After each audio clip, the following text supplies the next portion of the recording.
Main तो danger जो था वो captain Fidalgo and his assistant lieutenant Furtado, they were standing on the other side of the river. अब उन्होंने देखा कि यहाँ कोई फौज नहीं है, तो 12-14 लड़के लफंडर से आ गए बंदूकें पकड़ के, और ये चढ़ गए और हमारे सारे बंदों को उन्होंने सरेंडर करा दिया। जिससे परिभाषा सर ये है जो शस्त्र उठा सके वो क्षत्रिय, बिल्कुल जो हिम्मत से लड़ सके वो क्षत्रिय, वो जाति की जरूरत। बिल्कुल बिल्कुल। और मुगलों का साम्राज्य केवल असम तक नहीं पहुंचा, क्योंकि अहोम डायनेस्टी के जो सेनापति थे उन्होंने ब्रह्मपुत्रा पर इतनी जबरदस्त हार उनको दी थी कि मुगल मुड़कर वापस असम की तरफ मुड़े नहीं। स्थान बना है पूरा, जो एक पिरामिड बना है, वो पिरामिड बना ही ऐसे आधार पे है कि वर्दी में जिसके सितारे अधिक वो ज्यादा अक्लमंद।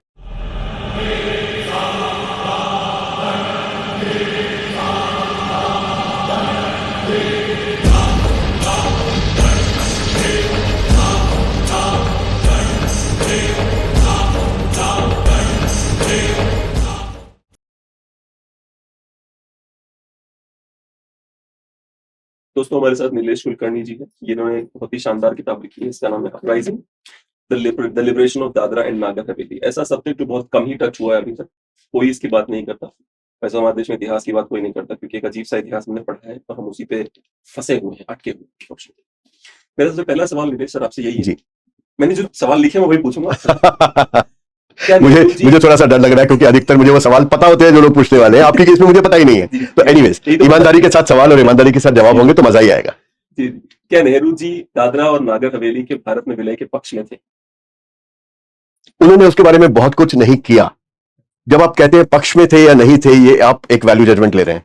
मैं कहता हूं कि सिर्फ ऑब्जेक्टिवली अगर देखा जाए तो उन्होंने इसके बारे में कुछ नहीं किया।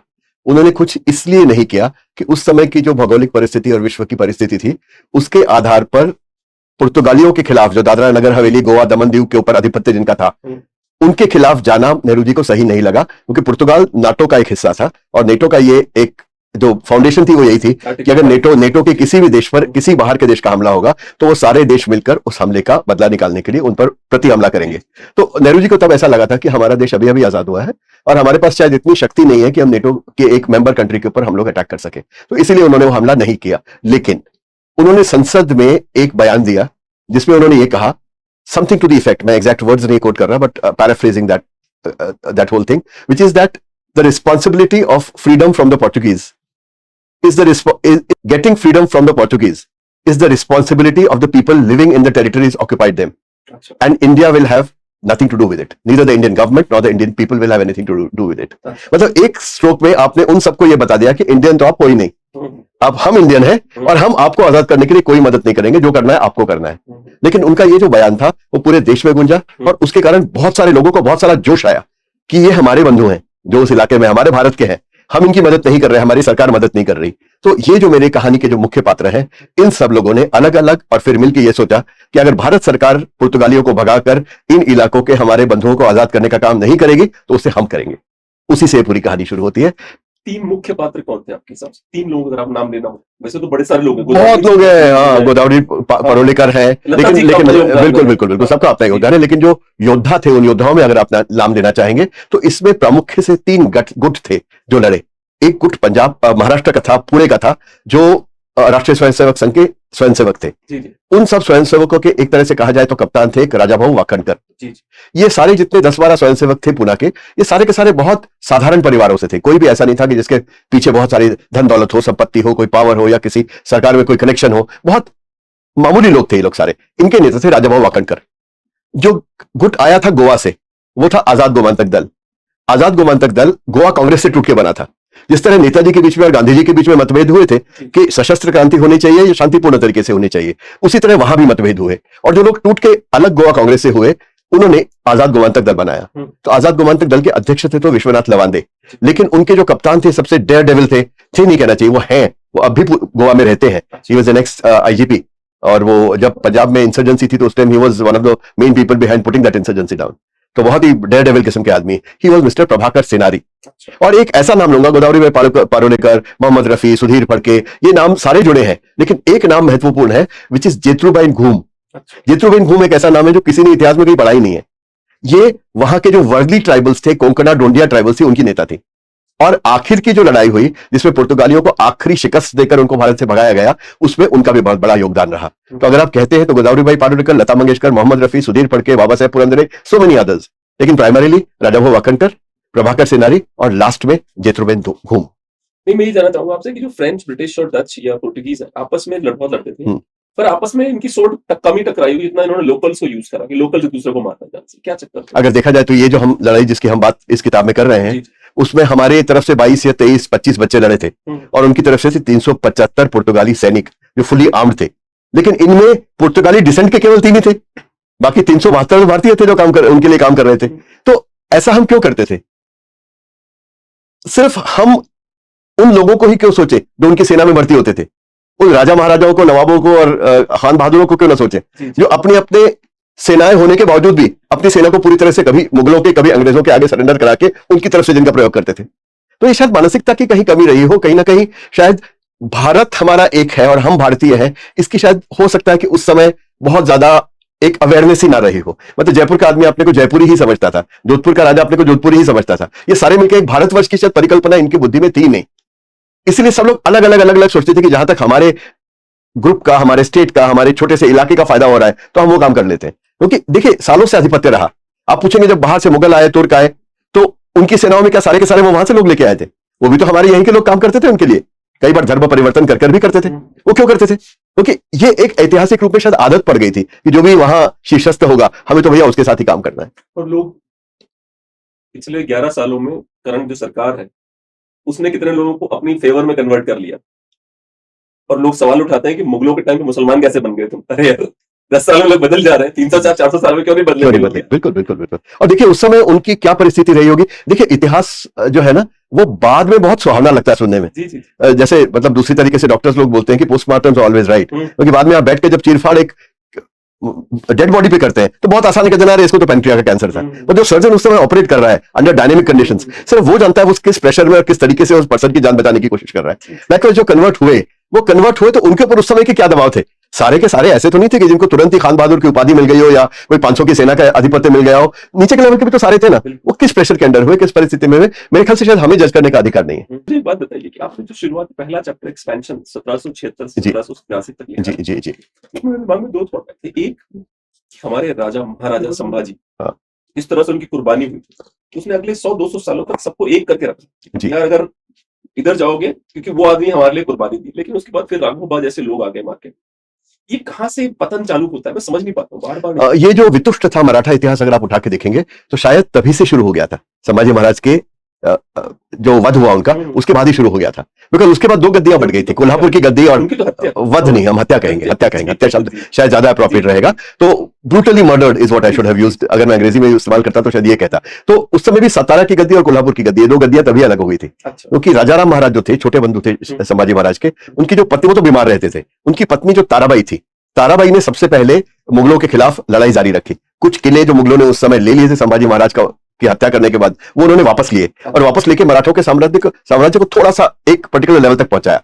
लेकिन उस समय औरंगजेब ने एक चाल खेली कि उन्होंने शाहू महाराज जो संभाजी महाराज के बेटे थे, जिनका गद्दी पे असल में अधिकार था, साहू चमन, उनको उन्होंने बचपन से ही बंदी बना के रखा था और उन्होंने सही समय पर उनको छोड़ दिया कि ये जाएंगे तो शाहू महाराज विरुद्ध ताराबाई और उनका बेटा शिवाजी टू, इनके बीच में आपस में युद्ध होगा। तो वो एक वहां पर डिफरेंस शुरू हुआ मराठों के बीच में। और लेकिन ये सब खत्म हो गया बाजीराव पेशवा के साथ, क्योंकि बाजीराव पेशवा कहने को तो प्रधानमंत्री थे लेकिन डिफैक्टो देखा जाए तो वो राजा थे क्योंकि वही राज्य चलाते थे, उनके आधार पे चलता था। एक छत्रपति एक टिटुलर हेड थे, जिस तरह प्रेसिडेंट ऑफ इंडिया या कोई और हम इस तरह की लेते हैं, और छत्रपति को ऑबिसेंस दिया जाता था, उनको पूरी इज्जत दी जाती थी और उनको ये अधिकार था कि अगला पेशवा किसको मनोनीत करें। लेकिन बेसिकली पेशवा ही राज चलाते थे। तो बाद में वो यूनाइटेड हुए, लेकिन वही जो एक राज्य को पालने की लालसा होती है वो फिर राघव दादा के साथ उठी। राघव दादा बाजीराव पेशवा के तो बेटे थे, लेकिन उन्होंने अपने ही भतीजे को मरवाया स्पेसिफिकली इसलिए कि उनको पेशवाई के वस्त्र मिले, और उनको फिर हराया उनके कुछ लॉयल लोगों ने। मतलब पानीपत की लड़ाई हुई, पानीपत में तो मराठा साम्राज्य संपूर्ण तरह से एक तरह से अस्त उसका लिखा हुआ था, लाखों मराठे उसे शहीद हो गए, उसके अंदर बच्चे मर गए, बिल्कुल लाखों की तादाद में मर गए, और उसके कारण मराठी साम्राज्य बिल्कुल समाप्त होने को था। लेकिन मैं रूम पे खड़ा हो जाता हूं, इमोशनल हो जाता हूं ये सोचकर। जी जी जी, क्या युद्ध हुआ होगा, जी बिल्कुल, क्या लड़ाई हुई, बिल्कुल। और विश्वास राव ने किस तरह से पानीपत पर किस तरह से लड़ाई लड़ी थी, सालों महीनों तक किस तरह से वो डटे। वहां भी कई थ्योरीज है, लेकिन कई आज नाम लो तो कदाचित बहुत बड़ा बवाल हो जाएगा, लेकिन कई मराठा सरदार थे जिन्होंने ही विश्वास राव का आधिपत्य मानने से मना कर दिया। विश्वास राव जिनको सेनापति बनाया गया, मराठों का समर्थन सिर्फ इसलिए नहीं किया, हरियाणा के जाटों ने, हाँ, क्योंकि इन्होंने उसका बहादुर शाह जफर का छत्र पिघलवा दिया। पिघलवा दिया था, बिल्कुल बिल्कुल। मतलब ये क्या लॉजिक है यार, Absolutely, कि absolutely, मतलब absolutely. वो मतलब एक मुगलों ने एक थॉट सबके दिमाग में डाल दिया था कि हम पर जो हमला करेगा वो, हाँ, हमें रखा है, बिल्कुल हम ही बिल्कुल राजा रहेंगे। बिल्कुल बिल्कुल बिल्कुल। तो माधवराव पेशवा जो है जी जी उनकी जल्दी मृत्यु हो गई। उन्होंने बहुत मेहनत करके मराठी साम्राज्य को फिर एक पर्टिकुलर लेवल तक पहुंचाया।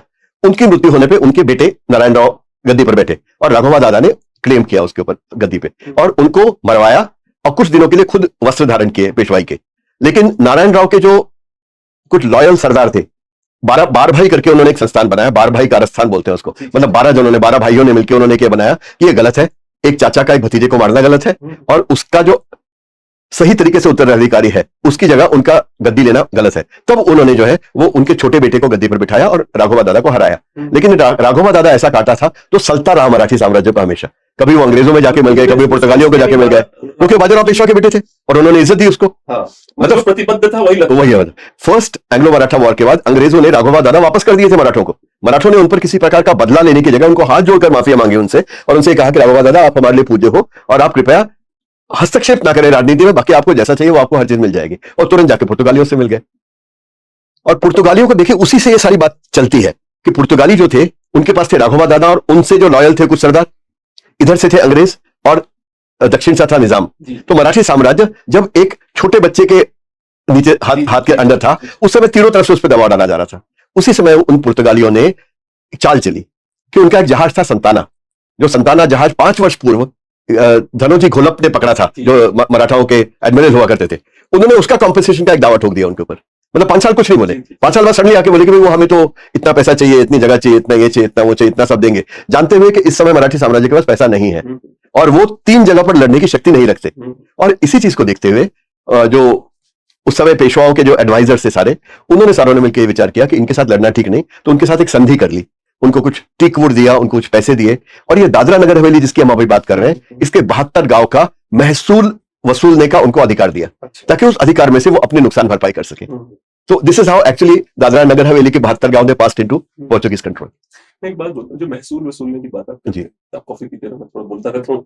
मेरे परदादा ठाकुर संग्राम सिंह जी, आपको मैंने अपने पिताजी के गार्ड होने की कहानी बताई। जी जी, हाँ, मेरे परदादा जमींदार थे, अच्छा, तो वो लगान वसूलते थे उस टाइम। उनके बच्चों ने एक जनरेशन टफ थी, मेहनत करी, दूसरी जनरेशन ने ऐश करी, तीसरी जनरेशन बिल्कुल सड़क पे आ गई पिताजी वाली। अब चौथी जनरेशन वाले फिर पुश कर रहे हैं, like tough man create easy time creates losers, and then losers create tough time, and tough time again creates tough time. ये वो सर्कल मैंने अपने परिवार में होते हुए देखा। जी जी जी। तो कुछ जमींदार तो बेचारे इतने परदादा इतने शरीफ आदमी थे कि वो रात दिन में निकल जाते हैं देखने के लिए किसी घर, शाम को किसी घर में चूल्हा तो नहीं जला, क्योंकि घर पुराने खपरेल के होते थे, तो धुआं नहीं निकल रहा है घर से, तो पूछते थे क्या हुआ, खाना क्यों नहीं बना तुम्हारे यहाँ, तो उसको पैसे देते थे, लगान भी काट लेते थे कि कोई बात नहीं, गरीब है। अब ऐसे भी जमींदार थे, लेकिन अगर आप देखोगे जितने भी फिल्में बनती है हमें गालियां देके बनाई जाती है। एक और बताया आपने पटेल्स का बड़ा नाम लिया, पटेल्स का क्या रोल था? मतलब थोड़े बड़े ही विलन टाइप के आपने अपनी किताबों में पेश किया। देखिए पटेल मैंने पेश नहीं किया, वो ऐसे थे। अभी उनका जो गवर्नर है वो पटेल ही है। आयरनी है इसमें। जी जी जी जी जी। पटेल एक डेजिग्नेशन थी, it's not a name, it's a designation, it's a designation. So when did it become a caste? It actually became a caste, just like my name Kulkarni became a caste. We were also a designation. We were revenue collectors for the government. अच्छा। तो कुलकर्णी एक designation हुआ करती थी, 5 गांव का कुलकर्णी, 10 गांव का कुलकर्णी, तो वो बाद में कुलकर्णी एक डेजिग्नेशन से नाम हो गया। उसी तरह पटेल किसी स्टेज पे नाम हो गया होगा वो। लेकिन वहां के जो जमींदार थे, मैं पटेल मतलब आई एम नॉट सिर्फ राजपूत कौम के बारे में, कास्ट के बारे में बात नहीं कर रहा, क्योंकि वहां बहुत सारे पटेल जैसे हैं जो मेरे अब बहुत अच्छे दोस्त हो चुके हैं, वही मुझे कहते हैं भैया तुमने ये क्यों लिखा, तो उनको मैं यही कहता हूं कि तुम्हारे बारे में नहीं है, जमींदारों के बारे में है। उन जमींदारों में जरूरी नहीं कि सारे पटेल ही रहे हों, they were called Patels, but they were Muslims, they were Iranis, they were Parsis. हाँ, हर कास्ट के, हर कौम के लोग थे उसमें बड़ी जमींदारियों में। और ये जो बड़ी जमींदार थे ये पुर्तगालियों के एक तरह से हस्तक थे, they were the agents of the Portuguese. और इनका ये काम था कि पुर्तगालियों ने जो कानून बनाया, क्योंकि पुर्तगाली गोवा दमन दीव में थे, दादरा नगर हवेली में उनका इंटरेस्ट थोड़ा सा कम था, क्योंकि इसमें बहुत ज्यादा रेवेन्यू नहीं निकलता था, और दमन दीव और गोवा पोर्ट टाउन्स होने के कारण उनमें इलीगल ट्रेड बहुत होता था, जिनमें सारे अफसर इंटरेस्टेड रहते थे, तो वही रहते थे वो, तो वो यहाँ आते थे केवल महसूल वसूलने के लिए या मजे करने के लिए। तो वो एक्ट करते थे through the Patels, which is a designation थी जिसके थ्रू ऑपरेट करते थे। और ये जो जमींदार थे बड़े, इनको ही पटेला दिया गया था। अच्छा। मतलब बड़े बड़े जो लैंड ओनर थे उनको ही पटेल बनाया गया था उस इलाके का। इसका मतलब Patel means people who keep the revenue records and people who collect the revenue and pass it on to the government, that is the designation. तो अब सबसे बड़े जमींदार जब रेवेन्यू कलेक्ट करने का भी उनका काम होगा और रेवेन्यू रिकॉर्ड्स बनाने का और जमीनों के रिकॉर्ड बनाने का काम होगा, तो क्या करेंगे, सारी जमीनें और ये धीरे धीरे अपने में हड़प लेंगे। जैसे इस तो वही भारत देश के बड़े-बड़े अधिकारी हैं। आप कह सकते हैं वो आज के जमींदार है, वो आज के जमींदार है देखा जाए तो सारी की सारी जमीन हड़पने का उनका काम था। तो वो लोग क्या करते थे, जैसे एक तो ये जो ट्राइबल्स थे वहां अधिकतर ट्राइबल पॉपुलेशन है, ट्राइबल्स को बहुत क्रूरली ट्रीट किया जाता था। मतलब वो जैसे एक तो उनको काम करना पड़ता था जमींदार के खेत के ऊपर, उस जमींदार के खेत पे काम करने को उनको हार्डली एक आना आधा आना ऐसा मिलता था कुछ। 12 घंटे की शिफ्ट होती थी, अगर आप वॉशरूम ब्रेक भी लेते हैं तो आपको चाबुकों से मारा जाता था, उनकी औरतों को उठा लिया जाता था, उनकी चीजें उठा ली जाती थी। जिस साल में मतलब वो सूखा पड़ता था उस साल में उनको अनाज देते थे, और सिस्टम कॉल्ड खाउती। खाउती मतलब अगर मैं आपको इस सीजन में 1 मन अनाज देता हूं तो अगले सीजन में आपने मुझे 2.5 मन लौटाना है। अब 2.5 मन वो कहते हैं कि this was just interest on the capital let out, it was usually as interest. कोई भी लौटा नहीं पाता था, और जब लौटा नहीं पाता तो उसकी औरतें, उसके घर, उसकी जमीन सारे के सारे जमींदार के नाम ट्रांसफर हो जाती औरतों थी। के नाम पे मुझे एक बहुत इंटरेस्टिंग चीज याद आती है। I have read so many books about Nazis and Hitler and his people. पूरों ने एक्सप्लॉइट किया महिलाओं को, British people, French, everyone who ruled other countries. Yeah. Nazis did not exploit women of Jews by thinking they are low class. या पर उदाहरण ही नहीं है जहां पे नाजीज ने रेप किया हो। मैं मान लेता हूं, उनकी सारी चीजों को समझ लेता हूं, पर किताबें खंगाल डालिए, नाजियों को एक आध उदाहरण गलती से मिल जाए बहुत बड़ी बात है कि नाजीज ने यहूदी महिलाओं से रेप किया। शायद वो इसीलिए था कि वो अपने आप को सुपीरियर रेस ही मानते थे। लेकिन यहाँ पर भी ऐसा हुआ है बहुत ज्यादा कि जो जातियां अपने को सुपीरियर मानते थे वो अपने से जिनको नीचा देखते थे उन जातियों के महिलाओं पे अपना पैतृक अधिकार समझते थे। ये समझ के चलते थे कि मतलब ये तो अगर मेरे नौकर की या मेरे किसी जात के औरत है तो वो तो मेरी है, क्योंकि ये तो मेरी प्रॉपर्टी है। इस तरह से सोचा जाता था। लेकिन ये याद दिला दिया कि you know you're my property, I'll do whatever I want. Virtually ऐसा ही है, वर्चुअली ऐसा ही था यहाँ भी। तो कितने इसलिए उदाहरण होंगे ऐसे जहाँ पे जेन्युइनली ऐसा कुछ हुआ होगा? ये बहुत सारे उदाहरण हैं। अब मुझे लगता है कि बहुत सारे होंगे अच्छा। इतिहास में, जो आज की तारीख में शायद इतने रेलेवेंट नहीं रहे, लेकिन आज के हुए तो बहुत बार हुए।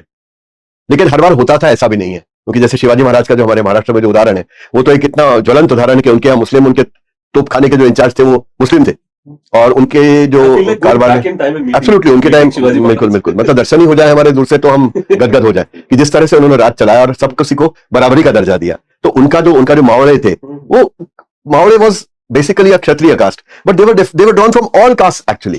From all castes people used to participate in this thing. परिभाषा सर ये है जो शस्त्र उठा सके वो क्षत्रिय, बिल्कुल जो हिम्मत से लड़ सके वो क्षत्रिय, उसकी जाति की जरूरत। बिल्कुल। तो वो तो सारे उनके थे ना। तो ऐसे राजा भी रहे हैं जिन्होंने सबको एक ही नजर से देखा है। मतलब उसकी शिवाजी महाराज की तो कहानी है ना कि वो जो सूबेदार की बहू को उठाकर लाए थे, कल्याण के सूबेदार की बहू को लाए थे, तो शिवाजी महाराज ने उनको देखकर ये कहा था कि हमारी माँ साहब इतनी सुंदर होती तो आज हम भी सुंदर हो गए होते, और इन्हें कृपया इज्जत के साथ जाकर इनके घर छोड़ के आइए। तो ये एग्जांपल्स भी तो बहुत सारे हैं ना। और सर ये कहानी आपको केवल हिंदू राजाओं की ही मिलेंगी, जैसे कि अमर सिंह राणा प्रताप के जो बच्चे थे उन्होंने जी और अब्दुल रहीम खाना के जनान खाना उठवा लिया था, जी, लड़ाई में हार गए। जी तो राणा प्रताप ने उनको चिट्ठी लिखी गुस्से से कि हाँ। तुम किसी की बीवी कैसे उठा सकते हो, उनको इज्जत से लौटा के आओ। बिल्कुल केवल हमारी तरफ से उदाहरण मिलेंगे, बाकी तरफ तो मान नहीं चल रहा है। एक बाबा राव सावरकर है जी, इन जो महापुरुष हैं इनके बारे में सुन के मेरे आंखों में आंसू आ जाते हैं। इस आदमी को इज्जत ही नहीं मिली। ये विनायक राव सावरकर के बड़े भाई हैं, बड़े भाई मिली। सावरकर साहब को तब भी बहुत इज्जत मिली। हाँ, इनको तो बिल्कुल इनका जिक्र नहीं किया गया, जबकि देखा जाए तो ये बहुत ज्यादा इन्फ्लुएंस था उनका विनायक राव पर, बहुत ज्यादा इन्फ्लुएंस था उनको बड़ा करने में, इनको बनाने में। बिल्कुल जेल में इतने सारे, बिल्कुल ये भी काला पानी में रहे, इनका भी सब कुछ हुआ, लेकिन इतिहास किसी एक को उठाता है तो दूसरे को नहीं उठाता। बाबा राव सावरकर। लेकिन ये इतिहास है, इतिहास किसी एक को उठाकर दूसरे को नहीं उठाता, और कई बार किसी की इच्छा भी नहीं होती उठने की। जैसे मेरी कहानी के जितने पात्र हैं उनको जब पूछा गया, जैसे मैं प्रभाकर सिन्हारी जी की बात करता हूं, जब मैं 3 साल पहले मैंने इनको फोन किया कि आपने इतना बड़ा युद्ध लड़ा था उसके बारे में कुछ लिखा नहीं है, मैं किताब लिखना चाहता हूं, क्या आप मुझे मिलेंगे? तो उन्होंने कहा था, I have done my duty towards my country and I have no desire to speak of it. तो ऐसे लोग भी हैं। तो हो सकता है कि इतिहास के पन्नों में जिनको हम निग्लेक्टेड या पीछे धकेले हुए समझते हैं, वो ऐसे लोग रहे हो जिन्होंने कहा हमने तो अपना कर्तव्य किया है, इसके लिए हमें महत्व लेने की क्या जरूरत है। और ऐसे ही लोगों पर सुशील एक्चुअली देश टिका हुआ है। ये जो इंस्टाग्राम पर लाइक्स लेने वाले लोग हैं उनके आधार पर देश नहीं चल सकता। राष्ट्र प्रेम का मतलब ये नहीं कि सिर्फ आप एक तिरंगा झंडा डाल के उसके नीचे लिख दीजिए आई सैल्यूट यू माय मदरलैंड। जो लोग बगैर किसी अपेक्षा के, बगैर किसी एक्सपेक्टेशन के जाकर देश के लिए कुछ करते हैं, उनके आधार पर देश चलता है। एक मैंने सवाल लिखा है कि आपको लगता है महाराष्ट्र और मराठी जो महान लोग थे वो उनको इतिहास में उतनी रिस्पेक्ट नहीं मिल पाई जितनी मिलनी चाहिए थी? अधिकतर हिस्सा या तो गुजरात स्टेट को मिला या उत्तर प्रदेश को मिला। आपको क्या कहना है इसमें? अब मैं इसको अगर पीछे जाकर सोचता हूं तो बहुत सारे लोगों ने भारत में चाफेकर बंधुओं का नाम नहीं सुना होगा। मतलब मैं क्या बोलूं उसमें? जिसमें तीनों चाफेकर बंधुओं को फांसी हुई, घर के सारे चिराग चले गए, एक एक करके सबको फांसी हुई, और वो भी सिर्फ इसलिए कि अप्रूवर हो गए उनमें से। एक बात बोलता, हाँ, चाफेकर बंधु होने में ही मजा है। हाँ वो तो है, किसी और का झेल के घुट के मरने एब्सोल्युटली, उन्होंने शस्त्र उठाया, उन्होंने रैंड की हत्या की, उसके लिए पकड़े गए, सरेंडर नहीं किया, किसी प्रकार का माफीनामा नहीं लिख के दिया और आखिरी मिनट तक भारत माता की जय बोलते रहे। तो अब ये है जिनका आप महाराष्ट्र में बड़े हुए हैं इसलिए आपने नाम सुने हैं, या आपने शायद बहुत कुछ पढ़ा होगा इसलिए नाम सुने हैं। मैं अगर रैंडम जाके सड़क पर 150 आदमियों को पूछता हूं पढ़े लिखों को कि जाफिकर बंधु कौन थे, तो कहेंगे हमें नहीं पता। तो ऐसे बहुत सारे अननोन लोग इतिहास में रहे हैं जिनका नाम नहीं लिया गया। जोक मैंने मारा था पहलगाम हत्या में, मैंने कहा था कि जो लोग उनसे कलमा पूछ रहे थे वो भगवत गीता पूछते तब भी उनको गोली मार देते हैं। ऐसा नहीं है कलमा में नहीं आता, भगवत गीता में नहीं आता, तो रामायण में नहीं आता, हर हाल में बनने के लायक ही थे। बिल्कुल, sorry to say that. Maharashtra और मराठी पे आते हैं कि आपको लगता है इनफ जगह नहीं मिलता इतिहास में? 125 साल तक मराठों ने इस देश पे एक छत्र राज किया। There is a lovely book by Uday Kulkarni called the Maratha century. वो आप पढ़ेंगे तो आपको उसमें से पता चलेगा कि किस तरह से बहुत सारे भारत के कितने हिस्से पे कंप्लीट 100-125 साल तक मराठाओं का कंप्लीट आधिपत्य रहा। लेकिन हम टोटली शुरू से हम मुगल ऑब्सेस्ड ही रहे हैं, इसलिए हमें बहादुर शाह जफर के बाद में अकबर शाह टू, शाह आलम टू, ये नाम भी पता होंगे, लेकिन संभाजी के बाद राजाराम के बाद शाहू, किसी को नहीं पता होगा आगे कौन गया। तो हमारा शायद ऑब्सेशन हमारा पूरा, देखिए पता होना ना, it's not a function of you, it is a function of what is taught to you. तो हाँ, मतलब जो स्टेट मशीनरी थी जिसने जिस तरह को उठाया, जिस एक चीज को उठाया बाकी चीज को दबाया, इसीलिए हम दिल्ली सेंट्रिक ही तो रहे। कृष्णदेव राय के बाद कौन आया किसको मालूम है? चोला और पांड्या अलग अलग थे, किसको मालूम है? एक ही टाइम थे कि दो अलग अलग टाइमों पे थे, किसको मालूम है? भारत के कई अहोम डायनेस्टी, किसको मालूम है? प्राउड भी हो सकता है यार, लोग बहुत प्राइड फील करेंगे चोला एम्पायर क्यों नहीं। They have such great stories to tell. Absolutely, और आप जाके वहां पे उनके मंदिर बनाए हुए केवल दिखेंगे तो आपकी आंखें नहीं रुकेंगी, आंखें चंद जाएंगी। इतने बड़े, मतलब आपकी विजन जो है, it can encompass the whole temple in one go. इतने बड़े इतने सुंदर टेंपल्स उन्होंने बनाए। अहोम डायनेस्टी का किसको पता है? जो उड़ीसा में जिन्होंने सूर्य मंदिर बनवाया, बताइए। जिन्होंने वो जगन्नाथ मंदिर बनवाया, बिल्कुल महान लोग रहे होंगे। और मुगलों का साम्राज्य केवल असम तक नहीं पहुंचा, क्योंकि अहोम डायनेस्टी के जो सेनापति थे उन्होंने ब्रह्मपुत्रा पर इतनी जबरदस्त हार उनको दी थी कि मुगल मुड़कर वापस असम की तरफ मुड़े नहीं। That was the only place where Lachit Barphukan, जो उन्होंने मुड़ के कभी गए नहीं वहां पर। Interesting observation. सबसे पावरफुल मुगल था औरंगजेब, सबसे पावरफुल अकबर भी नहीं, उतना पावरफुल था। वो जो असम में नहीं कर पाया, वो संविधान और प्रजातंत्र ने कर दिखाया। देखिए, प्रजातंत्र एक ऐसी लाठी है जो चलाई जाए तो अच्छी, और सज्जनों पे पड़ी तो दुर्जनों की शक्ति बन जाती है। तो आजकल प्रजातंत्र को सज्जनों के रक्षण की जगह दुर्जनों की शक्ति बना के ज्यादा उसका प्रयोग किया जा रहा है। उसके कारण जो होना है वो तो होगा ही। कर पाए जी। एक पिस्टल स्टोरी है आपकी, आपने लिखा है कि किस तरह से फड़के साहब के घर में 12 लोग आए थे जी। एक पिस्टल थी जो गिर पड़ती है। जी। एक्चुअली स्टोरी तो ये है, पर मेरा सवाल कुछ और है जी। वो पिस्टल गिरती है, लड़का भाग के जाके फड़के साहब की बीवी को बताता है यार इनके पास पिस्टल है। जी। उतने पुराने समय में और आज भी हिंदुओं के अंदर गन्स और पिस्टल को लेकर इतना नेगेटिविटी क्यों है? मैं जानना चाहता हूं, why are they so negative about pistols? कौन है? क्या घर की महिलाएं सिखा रही हैं पिस्टल्स आर बैड? कौन सिखा रहा है उनको? क्योंकि अमेरिका में तो pistol is very proud thing, भैया मेरे पास एक नहीं 36 सही बटन दबाया। I went to one of my friends home and he is very simple normal guy, and I went to meet him deep in Mississippi. He went to his kitchen, he said, "You want to see something interesting?" I said, "Yeah." He said, he pushed a button. A door opened. He had at least 300 different guns. Big ones, small ones, this gun, that gun. He was like, man, he said, yeah, I love guns.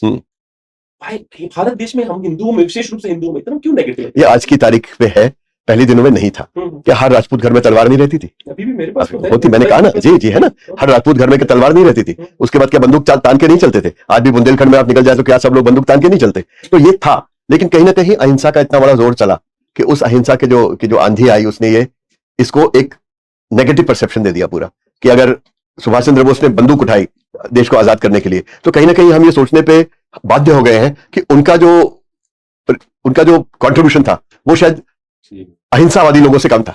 कौन बोलता है? उन गधों को बताओ आजादी उसी से मिली है यार। बिल्कुल। तो लोग तो कहते हैं कि सबसे मेन जो आजादी मिलने के पीछे जो मेन कारण था वो था 1946 का नेवल रेबेलियन उसके, कि ये एक से एक सीरीज थे। मैं कई बार लोगों को पूरी सीरीज में बताता हूँ कि अगर आप लेंगे नेताजी सुभाष चंद्र बोस से लेके, तो आपका चिटागोंग अपराइजिंग आ गई, चाहे पहले भगत सिंह आए, उसके बाद काकोरी बॉम्ब कांड आया, फिर सुभाष चंद्र बोस आए, गदर पार्टी आई, चिटागोंग अपराइजिंग आई और नेवल म्यूटिनी आई। जिस तरह नॉन वायलेंट मूवमेंट एक पैरेलल एक लाइन पे चल रही थी, लाल किला में जो ट्रायल चल रहे थे वो तो उसी से आगे इंस्पायर हुए थे। और बल्कि नेवल म्यूटिनी के लोगों ने जो एक डिमांड रखी थी उसमें ये था कि इनको छोड़ दिया जाए, जो आजाद हिंद फौज के जो जनरल्स की ट्रायल चल रही थी इन्हें छोड़ दिया जाए। This was one of the things. और this old Congress party, the previous one, I don't know what current one, but the previous Congress party always used to support tourist. हमेशा इनके हथियार गिरफ्त। देखिए, इस केस में जब नेवल म्यूटिनी थी, नेवल म्यूटिनी में तो बिल्कुल क्लियर कट है कि कांग्रेस ने बहुत बुरी तरह से लेट डाउन किया था म्यूटिनियर्स को, क्योंकि उनको जाकर सरदार पटेल जैसे आक्रामक नेता ने भी जाके ये समझाया था कि ये आपका तरीका सही नहीं है। अगर आप हथियार डाल दोगे तो हम आपको ये देख लेंगे कि आपको पूरी इज्जत के साथ नेवी से डिस्चार्ज मिलेगा और आप अपने अपने घर जाकर आराम से रह सकते हैं। लेकिन आज की तारीख में आप ये छोड़ दीजिए। इन नेताओं पर विश्वास रखकर जब उन्होंने हथियार डाल दिए और सरेंडर उनका हो गया, उसके बाद जो दुर्गति उनकी हुई है शायद भारत के इतिहास में किसी की नहीं हुई होगी, कि उनके बदन पे जो कपड़े थे उन कपड़ों के साथ उनको भगा दिया गया वहां से। जिनको नहीं मारा गया, 200 तो मरे, लेकिन उन 200 मरने के बाद बाकी जो बचे थे उनको इस बुरी हालत में मारा गया कि उनके पास घर जान के पैदल जाकर घर गए, रास्ते में खाने के लिए उनके पास पैसे नहीं थे, और कांग्रेस ने उनके लिए कुछ नहीं किया। तो ऐसे बहुत केसेस आती हैं। मैंने भारतीय जनता पार्टी और आरएसएस और बाकी लोग जो भी हैं इस देश में, उनको सरदार पटेल के अंदर बहुत अच्छी अच्छाई नजर आती है।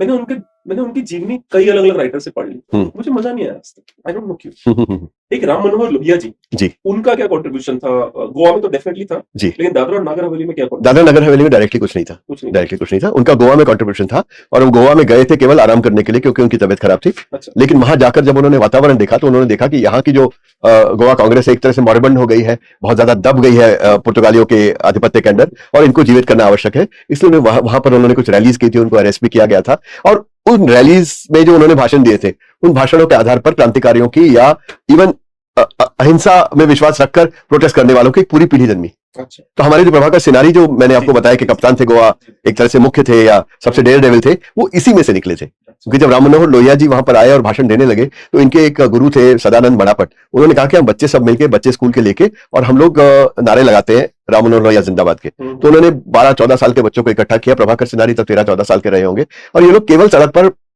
भारत माता की जय और राम मनोहर लोहिया जिंदाबाद के नारे लगाते हुए जा रहे थे। तो पुर्तगालियों ने हॉर्स बैक पर आकर इन बच्चों को हिप्पो लेदर बेल्ट से पीटा। जब उनको इतनी बुरी तरह से पीटा गया तो प्रभाकर सिनारी ने जब अपने टीचर को जूतों की तरह रोते हुए देखा तो उनके मन में आया कि जो इस तरह का काम कर सकता है, he was from a very rich family, he could have easily, lived his own luxurious life by aligning with the Portuguese, but he preferred not to do that. उस दिन उनका मन बदल गया, उन्होंने कहा कि मुझे इनको भगाना है, और ये अहिंसावादी तरीके से ये भागने वाले, सत्याग्रह से भागने वाले नहीं है। अगर इनको भगाना है तो मुझे हाथ में शस्त्र पकड़ना होगा, जान की बाजी लगानी होगी। एक 14 साल का लड़का कह रहा है। और उन्होंने उस दिन जाकर आजाद गोमांतक दल ज्वाइन किया और हाथ में पिस्तौल पकड़कर कसम खाई कि मैं सशस्त्र क्रांति लाऊंगा और जरूरत पड़े तो सशस्त्र क्रांति के लिए अपने जीवन की भी आहुति दूंगा। 17 साल की उम्र में तो प्रभाकर सिनारी को एंटी नेशनल और टेररिस्ट घोषित कर दिया गया था। By 17 he had robbed a bank, they had robbed the company, his group had robbed the treasury, they had killed a guard, and in the process police were after them. तो इनको solitary में रखा गया था, और इन्होंने खुद ने मुझे बताया that he said I was standing on the Ros Bagos fort and the rule was that when the Portuguese flag went up on the flag post, everybody had to salute it. So he says when I went up and I was told salute, I dropped my pants and I told them this is what I think of you guys, this is what I'll do to your flag. And he says it was so bad that I was put in solitary for months together, hardly given any food, not allowed to meet anyone. और ultimately ये decide किया गया कि इनको वापस पुर्तगाल भेज दिया जाएगा। जब उन्होंने वो सुना कि पुर्तगाल में जाने वाला हूं, तो पुर्तगाल चले जाते तो फिर उसमें एस्केप नहीं थी कोई, क्योंकि पुर्तगाल भी वहां नहीं रखते, और अंगोला वगैरह कहीं भेज देते थे, जो पीनल कॉलोनीज से उसमें भेज देते थे। तो उन्होंने वो जेल ब्रेक किया, और जेल ब्रेक करके वो भागे। बहुत इंटरेस्टिंग कहानी है उसकी, बहुत सारी कहानियां इसमें। वो जेल ब्रेक में उन्होंने क्या किया, इनके साथ जो कोई एक ऑर्डिनरी, मतलब एक छोटी मोटी चोरी करने वाला, भोटा चोर मराठी में बोलते हैं जिसको, उस तरह का चोर कोई था, तो उसके साथ मिलकर इन्होंने प्लान बनाया कि भाई हम जेल तोड़ के भागते हैं, तू तो भाग जा, क्योंकि तुझे जो करना कर, वो मुझे तो भारत जाना है और इनके खिलाफ लड़ाई लड़नी है। तो जो ऑर्डरली इनको खाना देने आता था, तो ये पेट पकड़ के बैठ गई, मेरे पेट में बहुत दुख रहा है, और उनका वो जो साथी था वो चिल्लाने लगा कि तबीयत खराब है, नीचे से थाली मत दो, जरा देखो इनको उठाओ। और जैसे वो आया उन्होंने उसके नाक पर घुसा मारा, उसकी नाक से खून बहने लगा, और ये दोनों जने दो अलग अलग डायरेक्शन में भाग गए, और प्रभाकर सिनारी वो भाग गया करके चिल्लाने लगे। तो उस दिन क्या था, उस दिन कोई फेस्टिवल था, और फेस्टिवल पे अधिकतर पुलिस वालों की फेस्टिवल ड्यूटी लगी थी। तो यहाँ एक हेड काबो यानी हेड कांस्टेबल और उसके 3-4-5 सैनिक थे, उन्होंने भागो का शोर सुना तो सब उसके पीछे भागने लगे, और जब लोग उसके पीछे भागे तो दूसरी तरफ से दीवार फांद के और बाहर निकल गए। और बाहर जाने के बाद जब उनके ध्यान में आया ये तो छोटा मोटा चोर है, इसको तो भागने देते हम, पकड़ना तो सिनारी को था, तो वो फिर सिनारी के पीछे भागे, और सिनारी के पीछे भागे तो कुत्ते भी भागे, मोटरसाइकिल पर भी लेके वो गए, गाड़ियों से भी पीछे गए। ही जंप्ड इनटू द क्रीक, जो वहां पे साथ में एक नदी छोटी सी बहती थी, और कमल के डंठल से पानी के नीचे जाकर सांस लेते रहे कुछ देर तक, जब तक ये लोग चले नहीं गए। और जब ये लोग चले गए तो वो उठे और पैदल चलते चलते पहले एक ऐसे गांव में गए जहां उनके परिवार की कुछ से जो उनकी सेवा वगैरह करते थे, उनके परिवार से संबंधित थी बहुत साल से, ऐसी एक उनकी दीदी रहती थी, उनसे उन्होंने खाना खाया। फिर आगे गए, अपनी कजिन सिस्टर थी उनके यहाँ से कपड़े लिए, वहां छुपे। फिर उसके बाद जंगल में जाके छुपे, और जंगल से 4 दिन छुपने के बाद जब थोड़ा सा ठंडा हो गया तो बॉर्डर क्रॉस करके रात को वो जंगल में से चलते हुए बॉर्डर क्रॉस करके इंडिया में आए। और उन्होंने कहा जैसे मैं इंडिया में मैंने कदम रखा, मैं वापस मुड़ा, और जितनी गालियां मुझे आती थी मैंने सारी पुर्तगालियों को दी, और बेचारे वहां खड़े होकर कुछ नहीं कर पा रहे थे क्योंकि मैं तो इंडिया में था उस टाइम। तो उसके बाद उन्होंने वो जो विश्वनाथ लवांदे जी के अंडर जो आजाद गोमांतक दल था, उन्होंने बेलगांव में एक हेडक्वार्टर बनाया था, गोवा दमन दीव दादरा नगर हवेली को आजाद करने के लिए। वो एक तरह से थोड़ा सा डिमोरलाइज सा पड़ा था क्योंकि वहां कोई एक्टिविटी हो नहीं रही थी। सिनारी जी के जाने से इनकी रेपुटेशन उनसे पहले वहां पहुंची। लड़का था 17-18 साल का उस समय, केवल 19 साल का रहा होगा, लेकिन उनके जाते एक बुरा जोश आया और फिर उन्होंने प्लान बनाने शुरू किए कि अब हम आगे जाके फिर दोबारा आजाद करेंगे। इस समय तक ये जो पूना का गढ़ था ना, जिनका मैंने बताया कि जिन्होंने ये कहा था भी भारत सरकार नहीं कर रही तो हम करेंगे, राजा वो वाकनकर के अंडर, तो उन लोगों का भी यही मन था। फिर ये लोग मिल गए और इन्होंने मिलकर ये प्लान बनाया कि हम सबसे पहले दादरा नगर हवेली को आजाद करेंगे, वहां के संसाधन लेके दमन को करेंगे, वहां के संसाधन लेके दीव को, और दीव, दमन और दादरा नगर हवेली के सारे संसाधन लेके गोवा पे हमला करेंगे। तो इन्होंने पूरा बड़ा प्लान बनाया, उसके हिसाब से इन्होंने दादरा नगर हवेली पर पहले हमला किया। और ये इलाका क्यों? क्योंकि लैंडलॉक था, जब मन करे इंडिया, जब मन करे वहां। हाँ, क्योंकि 35 किलोमीटर बीच में भारत था, तो समुद्र से रीइंफोर्समेंट आने की पॉसिबिलिटी थी। दिख जाएगा मैप, प्लीज। तो समुद्र से रीइंफोर्समेंट आने की संभावना नहीं थी, तो उन्होंने पहले इस लैंडलॉक्ड एरिया को कराते हैं। और चूंकि पुर्तगाली इसको इतना महत्व नहीं देता, करेक्ट, तो वहां पर सैनिक भी कम थे। मतलब दमन में ही 1000 एबिसिनियन सैनिक थे, लेकिन दादरा नगर हवेली में 375 थे। तो उन्होंने कहा पहले 375 को हराते हैं, फिर वहां से बंदूकें पिस्तौलें लेके साधनों से एक थोड़ी बड़ी फौज बना के फिर दमन पे कब्जा करेंगे। उनका पूरा प्लान था। दादरा नगर हवेली में वो लोग कामयाब रहे, उससे आगे नहीं बढ़ पाए, लेकिन उसकी डिटेल किताब में है। लेकिन एक बात इस सशस्त्र अभियान की है कि it is the only successful people led arm struggle in the history of the Indian freedom movement. Netaji Subhash Chandra Bose ने बहुत बड़ी लड़ाई लड़ी, सक्सेस नहीं मिला। नेवल म्यूटिनी हुई, चिट्टागोंग अपराइजिंग हुई, किसी को अपने ऑब्जेक्टिव्स में यश नहीं मिला। लेकिन ये अकेली थी क्रांति जिसके इन्होंने हथियार जिस काम के लिए उठाए उस काम को इन्होंने अंजाम दिया, पूरा किया। उसके बाद नगर हवेली मिला। हम जब सुनते हैं दादरा नगर हवेली, ऐसा लगता है दोनों एक ही हैं, एक नहीं है। दादरा के 2 गांव हैं केवल, और नगर हवेली में 70 गांव हैं, तो 72 गांव मिला के पूरा प्रदेश बनता है। तो दादरा पहले कैप्चर किया गया, बाद में नगर हवेली पे हमला हुआ। स्टेशन में जो हमला हुआ था उसको जरा बताइए दर्शकों के लिए, मैंने तो पढ़ा है पर आप। जी जी जी जी जी। अब दादरा ने इनकी जो फौज बनी, जब ये आजाद गोमांतक दल और पूना के स्वयंसेवक इकट्ठे हुए, तो इन्होंने सोचा कि हम इकट्ठे होकर भी कितने हैं, 22, 23, 24, 25, वहां सैनिक है कम से कम 375, 350। तो अब इतने लोगों को हराना है तो कौन सी स्ट्रैटेजी सबसे बेहतर रहेगी? तो दे डिसाइडेड ऑन, जिसे शिवाजी महाराज, आप तो महाराष्ट्र में पढ़े हैं, गनीमी कावा शब्द इस्तेमाल होता है। गनीमी कावा का मतलब गुरिल्ला वॉरफेयर। गुरिल्ला वॉरफेयर मतलब you use surprise, you use stealth, you use deceit, you use local knowledge of local conditions, you use local support network to attack a much stronger। दाम दंड पे करके आप सब तरह के रिसोर्सेज इकट्ठे करके और अपने आप की उनको फोर्स मल्टीप्लायर की तरह यूज करेंगे हमला करने के लिए, एक ज्यादा सशक्त आपके एक ज्यादा स्ट्रॉन्गर एनिमी के ऊपर। तो उन्होंने इसके लिए सबसे पहले इंटेलिजेंस गैदरिंग शुरू की। तो अब वो जो गोवा के थे आजाद गोमांतक दल वाले, वो तो पुर्तगाली टेरिटरी में जा नहीं सकते थे क्योंकि उनके अगेंस्ट गोवानीज वारंट थे, और अगर वो वारंट एग्जीक्यूट होकर उनमें से एक भी पकड़ा जाता तो सारे के सारे सीधे पुर्तगाल रवाना कर दिए जाते। इसलिए पूरा के ग्रुप पर ये जिम्मेवारी पड़ी। राजा वो वाकनकर गए वहां पर चूड़ी बेचने वाला बनके, पूरे इलाके में चूड़ी ले लो करके घूमते रहे, और वो सारे पुलिस थानों का, उनके कितने सैनिक हैं, कितने शस्त्र हैं, और कहां पर से टेलीफोन लाइन काटने से वो पुलिस थाना बाकी जगह से कट जाएगा, इसका सबका उन्होंने एक पूरा नक्शा बनाया। लेकिन उनके साथ बड़ी मजेदार बात हुई, वो उस समय थे ब्रह्मचारी, और मतलब परस्त्री की तरफ का हाथ पकड़ने का छोड़ो, उसकी तरफ देखने का भी उनका उस समय कोई उनके अंदर ढाढ़स नहीं था। तो एक स्त्री एक दिन उनको मिल गई जिन्होंने कहा, अरे इधर आओ, तुम चूड़ी बेच रहे हो, तो आओ मेरी बहू को चूड़ी पहना दो। जब वो चूड़ी पहनाने लगे तो उनका हाथ कांपने लगा और चूड़ियां नीचे गिर गई। तो उस औरत ने बोला कि तुम कुछ भी हो, तुम चूड़ी बेचने वाले नहीं हो। चूड़ी बेचने वाला औरत का हाथ पकड़कर चूड़ी चढ़ाने में कभी भी उसका हाथ नहीं कांपेगा। तो उन्होंने सब वहां फेंका, भाग गए वहां से। फिर उसके बाद 2 अगरबत्ती बेचने वाले बन के गए, उन्होंने भी पूरा नक्शा बनाया। फिर एक सुधीर फड़के थे जो म्यूजिक डायरेक्टर थे मराठी फिल्म इंडस्ट्री में, उनकी पत्नी ललिताबाई फड़के वो टूरिस्ट बन के गई, और उन्होंने सिलवासा पुलिस चौकी के फोटो खींचे। उसके बाद जब फोटो खींचे तो वो पकड़ी गई, मतलब पुलिस वाला एक भागता हुआ है, कैमरा लेके कहां जा रहे हो? हाँ, she was very fair, typical Kokanastha woman, grey eyes, fair complexion। उन्होंने बाल कटवा के उसके लिए स्कर्ट वगैरह पहना था, ट्रेडिशनल बड़ी औरत थी वो, उसमें स्कर्ट पहन के वो गई थी। और जैसे ही उन्होंने देखा कि ये तो कैमरा अपना पकड़े जाने वाला है, उन्होंने कैमरा जमीन पे फेंका और जोर जोर से चिल्लाना शुरू कर दिया कि मैं अकेली औरत हूँ, मेरे पर इसने हाथ उठाया, ये वो पुलिस वाला इतना डर गया कि उसने कहा मां तो इसको उठा के भाग जा, बट मतलब शोर मत बजा। तो उठाया और कैमरा उठा के भागे। इनके पास सिलवासा पुलिस पोस्ट के फोटो आ गए, लेकिन वो पुलिस पोस्ट अंदर से कैसी है किसी को नहीं पता, कितने सैनिक है, उसकी क्या टोपोग्राफी है, कहां से एंट्रेंस है, कहां से एग्जिट है। तो 2 जने गए वहां पर भीख मांगने के लिए, क्योंकि beggary was band in Portuguese territories. तो उन्होंने सिलवासा के मेन चौक पे भीख मांगी। जब वो भीख मांगते हुए पहले दिन भगा दिए गए, दूसरे दिन उन पर डंडे पड़े, तीसरे दिन अरेस्ट हो गए। जानबूझ के अरेस्ट होकर अंदर गए। तो जो 2 रात अंदर रहे, उन 2 रातों में उन्होंने पूरी पुलिस चौकी का अंदर से नक्शा बना लिया। अब इनको देखिए, पूरे नक्शे अवेलेबल है इनके पास। आप किताब देखिए तो आपने देखा होगा, कई जगह इन असली नक्शे मैंने छापे हैं उसके अंदर, जो इनके जो वंशज थे शांताराम वैद्य के हाथ से बने हुए नक्शे कि कहां से एंट्रेंस, कहां पे गांव, कौन सा गांव, वो सारे नक्शे मैंने इसके अंदर दिए हैं रियल इसमें। जी बिल्कुल ऐसे नक्शे उसके अंदर दिए मैंने, तो वो सब बनाए।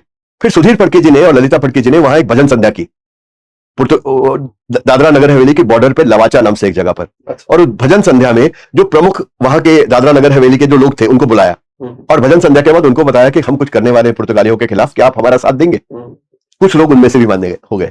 अब आप देखिए, अब इनके पास शस्त्र भी आ गए, हैदराबाद से इन्होंने खरीदे, पैसे भी आ गए जो लता मंगेशकर ने रिलीज किया। मैं उसके ऊपर मैं जाता हूँ बट एनीवे, हम इस स्टेज पे कहते हैं उनके पास इस स्टेज पे उनके पास शस्त्र भी थे और थोड़ा बहुत पैसा भी था और मनुष्यबल भी आ गया, है ना, और लोकल कंडीशंस पता चल गई, इंटेलिजेंस मिल गई और लोकल लोगों का सपोर्ट मिल गया। अब इन्होंने हमला किया पहले छोटी छोटी चौकियों पे किया, नरौली चौकी ली, पिपरिया चौकी ली, एक दो छोटी चौकियां और ली जिस पर जो उन्होंने लिबरेट करी। वहां किसी में 9 पुलिस वाले थे, किसी में 7 थे, और ये 12, 14, 16 जाते थे तो उनको ओवरपावर कर लेते थे वो। लेकिन जब ये पहुंचे Silvassa, Pipariya was on the border of Silvassa. Silvassa is the capital of Dadra Nagar Haveli, that whole union territory. वहां पे उनका एडमिनिस्ट्रेटर बैठा था, कैप्टन फिदाल्दो। तो जब वो वहां पहुंचे तो उन्होंने, उनके कुछ जासूस उस आर्मी में भी थे, तो उन्होंने आके बताया कि फिदाल्दो बहुत डर गया है क्योंकि आपने जगह जगह कम्युनिकेशन लाइंस काट दी हैं। उसको ये अंदाजा नहीं कि कितने लोग हमला कर रहे हैं, उसको लगता है कि कोई बहुत बड़ी फौज हिंदुस्तान की हम पर हमला कर रही है। इसलिए उसने सारे पुर्तगाली सेनानियों को सिलवासा बुला लिया है और सिलवासा पुलिस चौकी के सामने 16 फुट ऊंची रेत की बोरियों की दीवार बना दी है और उस दीवार में से वो बंदूकें बाहर निकाल के खड़े हैं। आप जैसे ही सामने से जाओगे 15 सेकंड, आधे मिनट में, 1 मिनट में आप सब भून दिए जाओगे। तो जब उन्होंने ये देखा तो उन्होंने कहा कि भाई फ्रंटल अटैक तो हो नहीं सकता, 275 लोगों पे कैसे फ्रंटल अटैक, 350 लोगों पे आप कैसे फ्रंटल अटैक करोगे? 300 लोगों पे समझो आप, क्योंकि कुछ उन्होंने पहले भी अरेस्ट कर लिए थे। आप तो हो 22, 23, 24, मैक्सिमम 27, 28 की गिनती, आप कैसे अटैक करोगे आप उनको? तो ये लोग पूना गए। पूना में रातों रात शाखा से शाखा, अखाड़े से अखाड़ा, कॉलेज, हॉस्टल, उन्होंने कोई जगह नहीं छोड़ी। हर जगह ये गए और हर जगह जाके राजा भाऊ वाकणकर ने कहा कि भाई देश का काम है, जान जा सकती है, किसी को बताना नहीं है और आज रात को चलना है, आप लोग चलोगे क्या? इतनी सी बात पे उनकी इतनी वक्त थी कि 100 लोग तैयार हो गए और 100 के 100 रातों रात उन्होंने ट्रकों में भर के, जीपों में, बसों में भर के पिपरिया ले आए on the border of Silvassa.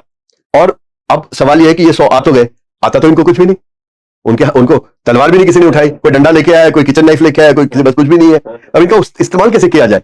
तो उन्होंने बहुत चालाकी का, निमी कावा का एक बहुत एक्सट्रीम एग्जांपल सेट किया। इन्होंने रातों रात सिलवासा पुलिस चौकी के चारों तरफ 25-25 लोगों, 26-26 लोगों के ग्रुप बना दिए और हर एक के आगे अपने में से शस्त्रधारी एक एक दे दिया और ये उनको दे दिए कनस्तर और इनको दे दिए दिवाली के पटाखे। और ये कहा कि जब ये तुम्हारा नेता हवा में फायर करेगा तुमने केवल वो पटाखे चला के और कनस्तर में डाल दें और भारत माता की जय, इंकलाब जिंदाबाद, पुर्तगालियों भाग जाओ वगैरह नारे लगाने, खूब शोर मचाना है। तो वो उन्होंने पूरी रात किया और पुर्तगालियों को बार बार, क्योंकि कनस्तर में जब पटाखा फूटता है ऐसा लगता है जैसे 303 के राइफल की गोली चली हो।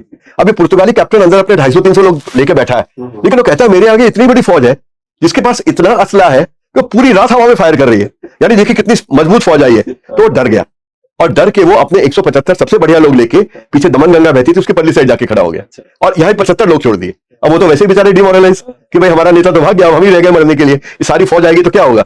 तो सुबह सुबह भी ये हवा में फायर, इनके मतलब पटाखों से हवा में फायर चालू रहे और 12-14 लोग जो इनके मुख्य थे, जो कोर ग्रुप के थे, जिनको शस्त्र चलाने आते थे, वो पीछे से चौकी पे चढ़े एक फायर एस्केप से, उसकी छत पे गए, छत से पिछले वरांडे में छलांग लगाई। एक बंदे ने चौकी का पिछले का दरवाजा खोला और बाकी सबने पीछे से चलकर जो सामने की तरफ देखते हुए 75 लोग खड़े थे उन पर गोली चलाई। तो जब पीछे से फायरिंग आने लगी और ये जो 100 लोग खड़े थे ये सारे के सारे उन दरवाजों में से नारे लगाते हुए अंदर आए, तो इन 75 लोगों को लगा कि पूरी फौज पीछे से अंदर आ गई, उन्होंने हथियार डाल दिए। इन द प्रोसेस एक बंदे का हाथ काटा, एक दो को बायोनेट किया, एक को मारा, इतना तो वायलेंस हुआ, लेकिन बाय एंड लार्ज कुछ नुकसान नहीं हुआ। बट इनको हमारी तरफ वालों को कोई नुकसान नहीं हुआ क्योंकि तो पीछे से सरप्राइज अटैक इन्होंने किया था। It was over with in minutes और वो 75 के 75 ने बंदूकें डाल दी और सरेंडर कर दिया। This reminds me of Bangladesh Dhaka का जो फॉल जी, सिमिलर फॉल ढाका का भी था। जी जी जी। तो वो हुआ and that is how Silvassa was captured. Silvassa was the capital, Silvassa was liberated and these people gradually took over the administration. लेकिन अब मेन तो डेंजर जो था was captain Fidalgo and his assistant lieutenant Furtado, they were standing on the other side of the river. अब उन्होंने देखा कि यहाँ कोई फौज नहीं है, तो 12-14 लड़के लफंडर से आ गए बंदूकें पकड़ के और ये चढ़ गए और हमारे सारे बंदों को इन्होंने सरेंडर करा दिया। तो कैप्टन ने ऑर्डर दिया कि कल सुबह जाएंगे, इनको सबको खत्म करके और हम वापस ले लेंगे। अब इनको तो पता था 22-24 लोगों को कि भाई बाकी तो बच्चे हैं, इन्हें तो कुछ मालूम नहीं है, लेकिन हमें मालूम है कि अगर इसने क्रॉस कर लिया तो हम में से एक भी नहीं बचेगा। तो ये नदी के इस तरफ खड़े हो गए, ना खाना खाया था क्योंकि गांव वाले कोई उस समय मदद करने को तैयार नहीं थे, किसी के पास एक रोटी थी, किसी के पास आधा प्याज था। वो खा के अपने बंदूकें लेके एक तरफ खड़े हो गए कि इसको पार नहीं करने देंगे जब तक हमारी जान में जान है, क्योंकि पार ये कर गया तो सब मरे। अब जाहिर था कि जब वो 250 पार करके आते तो इनमें से कितनों को मार देना था इन्होंने, they would have died for sure. लेकिन इनकी किस्मत ने साथ दिया और रात को फ्लैश फ्लड आ गया दमनगंगा में, बहुत बारिश आई और इतना जबरदस्त फ्लड आया कि 3 दिन तक वो पार नहीं कर पाया और वो बारिश में उधर खड़ा रहा और ये बारिश में इधर खड़े रहे। इनकी हिम्मत नहीं टूटी, उसकी हिम्मत टूट गई। उसके तो सारे किराए के सोल्जर थे ना जी, ये देश के लिए आए थे, हाँ, they had a purpose, they had a larger objective. तो उन्होंने कहा कि भाई हम ऐसे नहीं खड़े रहेंगे, बड़ा अंतर है, you have purpose and you have arms. You have arms. Doesn't उसके डजंट मैटर आपके पास। देखिए मैं बार बार लोगों को कहता हूं जब पॉडकास्ट या बातचीत होती है, मैं कहता हूं कि मैं अंग्रेजी भाषा में लिखता हूं, लेकिन अंग्रेजी भाषा में कई ऐसी भावनाएं जिनको लिए कोई शब्द नहीं है। जी, जैसे एक अंग्रेजी भाषा में शब्द नहीं है, वो हिंदी उर्दू का मिश्रित शब्द है जो है जज्बा। जी, और जज्बा वर्ड के लिए आप किसी भाषा में कोई ट्रांसलेशन, जिस तरह धर्म का अनुवाद नहीं हो सकता शब्द का, वैसे ही जज्बा शब्द का भी अनुवाद नहीं हो सकता। इनके अंदर जज्बा था, उनके अंदर कुछ नहीं था, वो भाड़ोत्री थे, किराए के थे। अरे एक शब्द है फिलोसफी, जी अंग्रेज फिलोसफी बोलते हैं जी, there is a way of doing philosophy. Correct, हमारे कहा दर्शन शास्त्र, दर्शन शास्त्र, दर्शन शास्त्र is not philosophy, not philosophy, exactly. अंदर से बहुत बहुत फर्क है, दर्शन शास्त्र, बहुत philosophy बहुत फर्क है। हाँ, अब स्वधर्म का आप क्या ट्रांसलेशन करेंगे? You know ordained duty, ordained duty क्या है, कैसे सोचेंगे आप, हाँ, किस आधार पर सोचेंगे ऑर्डेन ड्यूटी क्या है? तो ये चीजें तो बहुत बड़ी बड़ी हैं। जी, तो उसमें ये हुआ कि वो उन्होंने कहा कि भाई हम यहाँ नहीं खड़े होंगे, हमें तो किसी चौकी पे स्टैंड लेना है। तो वहां से वो 14 किलोमीटर पीछे हटे और खानवेल नाम की जगह पे एक चौकी पे उन्होंने स्टैंड लिया। I can see Khanvel. हाँ 12-14 किलोमीटर पीछे खानवेल में लिया। जी, जी। अब खानवेल में क्यों स्टैंड लिया? क्योंकि उसके पास एक डिस्टिलरी थी जो एक केनी फैमिली चलाती थी, जो सप्लायर थे पोर्चुगीज के। सो दे वर ऑन देयर साइड। उनको पता था यहाँ से दारू भी मिलेगी, पानी भी मिलेगा, खाना भी मिलेगा। और वो खानवेल की चौकी जो थी वो थोड़े से हिल पे थी, तो इनकी पोजीशनिंग ऊपर हो गई और रेवोल्यूशनरीज नीचे हो गए जी, जी। कि इनकी गोली उनको नहीं लगेगी, लेकिन उनको इनकी लग जाएगी। हाँ, तो ये हुआ और वो वहां पे जाके उन्होंने स्टैंड लिया। लेकिन मीनवाइल सिलवासा, पिपरिया, नरोला इन सब जगहों पे उन्होंने अपना राज्य स्थापित कर लिया और उन लोगों को बुलाया, उनके पोस्टमास्टर को बुलाया, उनके जज को बुलाया, उनके वकील को बुलाया, सबको बोला कि भाई आप हमारे लिए काम करोगे क्या? कुछ लोग उसमें एग्री हो गए और एक एडमिनिस्ट्रेशन सिलवासा से चालू हो गया। लेकिन खतरा टला नहीं था, खतरा सिलवासा में अब भी था। अब ये जो कोर ग्रुप था, प्रभाकर सिनारी, राजाभाऊ वाकणकर, नाना काजरेकर, प्रभाकर वैद्य, शांताराम वैद्य, जो कोर ग्रुप था, इन्होंने कहा अब हमें जब तक उसको खत्म नहीं करेंगे तब तक हमारा ये आजादी पाना कोई मायने नहीं रखता। वो जब चाहेगा चल के आएगा और हमें साफ कर देगा। उस समय इंडियन गवर्नमेंट से कोई सपोर्ट नहीं आया, zero support. No Patel, no Nehru, nobody came to support। Morarji bhai Desai ने सिर्फ इतनी सपोर्ट करी कि उनके पुलिस ने चारों तरफ से कॉर्डन लगा रखा था दादरा नगर हवेली को। तो क्योंकि कम्युनिस्टों ने दादरा आजाद करवाया और मोरारजी भाई की कम्युनिस्टों के मन में से ऐसी थी, तो मोरारजी भाई ने सिर्फ उनको ये कहा कि भाई कम्युनिस्ट सिलवासा ले, इससे पहले तुम ले लो, मैं अपना कॉर्डन हटा दूंगा, तुम अंदर घुस जाना, लेकिन अगर तुम अंदर मारे गए तो तुम्हारी लाशें लेने भी कोई नहीं आएगा, तो इस रिस्क पे तुम्हें जाना है तो चले जाओ। उस रिस्क पे वो लोग अंदर घुसे। तो there was a tacit support, at least as far as the entry permission was concerned. इसके अलावा कोई सपोर्ट नहीं था। अब इसके बाद कहानी इंटरेस्टिंग होती कि वो खानवेल में बैठा, उसको भी हराना है।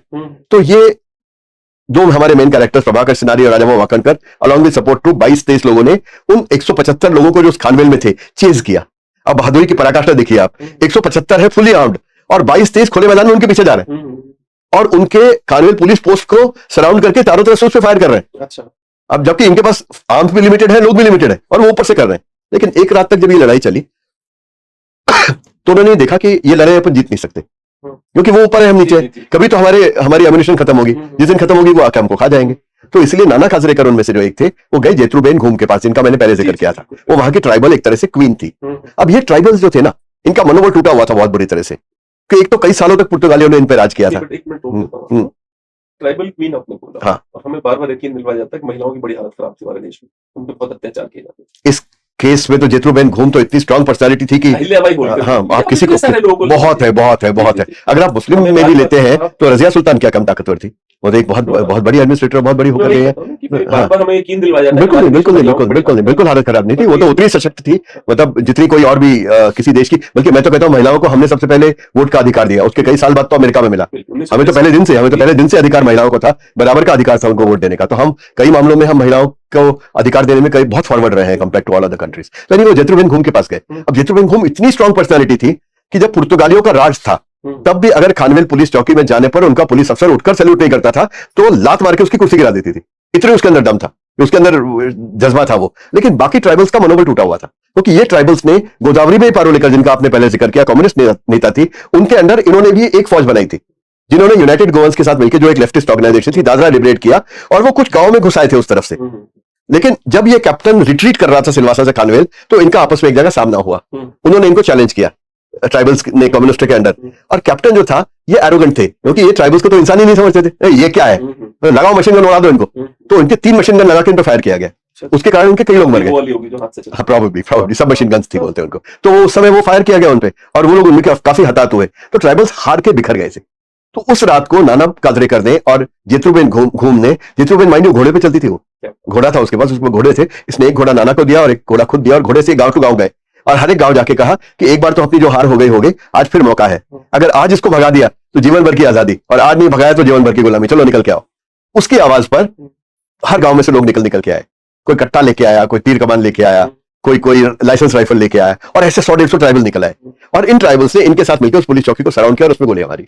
अब फायदा क्या था जितने घूम के होने का? लोकल थी, ट्राइबल थी, उनको पता था कौन से पेड़ पर से गोली अंदर जाएगी, कौन से चर्च के स्पायर पे चढ़ने से गोली अंदर जाएगी, कौन से बिल्डिंग पे खड़े होकर गोली अंदर जाएगी। तो पुर्तगाली बीच में चारों तरफ ये और ऊपर से फायर कर रहे हैं। तो दूसरे दिन में पुर्तगालियों को समझ में आ गया कि ये लड़ाई अपन नहीं जीत सकते, और जिस दिन अपनी एमिनिशन खत्म हो गई उस दिन ये सारे आएंगे और हमारे तो टुकड़े टुकड़े कर देंगे। जिस तरह का हमने इनके ऊपर अत्याचार किया है उसका इन्होंने बदला निकाला तो हमारे तो शरीर के चिथड़े हो जाएंगे।